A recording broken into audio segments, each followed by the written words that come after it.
Right, what are we discussing now? Vegetables and drought tolerance. Okay. Right, the thing about vegetables is we've got this idea that vegetables need lots and lots of water.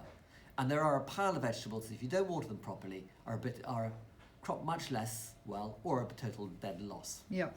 However, it turns out that a lot of fruiting crops, like tropical fruiting crops, so tropical crops which are used to growing in hot weather, like cucumbers or courgettes, pumpkins, peppers, chilies and tomatoes, can be surprisingly drought tolerant. Right. What you may get is a lower yield, but it'll be getting vegetables which much higher dry matter content. You're not really losing out on anything except for water. Okay. You're still getting really good veggies. The trick is, if you just grow a plant from seed from a plant that's been mollycoddled, the parent's been mollycoddled, the subsequent seed isn't necessarily primed to encounter dry conditions, so they can sometimes fail. Right. However, we've got loads of seed from south of France, which has been grown under these conditions, and we're going to give them a go this year. Brilliant. So something we're going to do is we're going to do lots of tomatoes. All these long French packet of tomato seeds, it's actually all been grown without irrigation. Wow. So we do those. We've got a lot of courgettes we're going to be giving out, and lots of cucumbers too.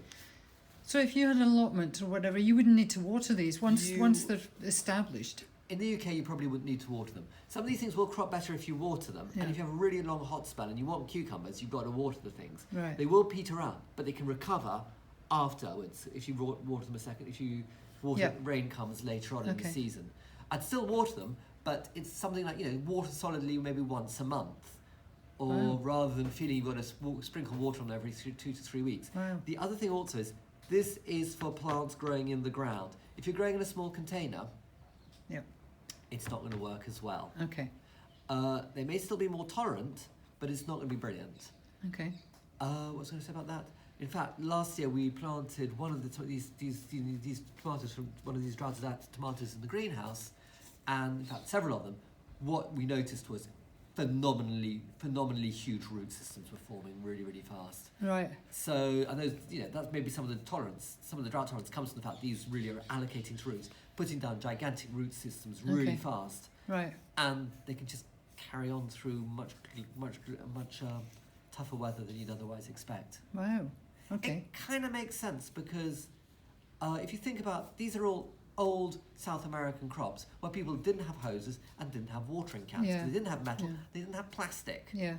And you they grew. plant your crops and you can't irrigate them. They've just got to take their chances in the field. Yeah. In some parts of the world, you're in a humid climate. In other parts of the world, the dry season is short. The wet season is short.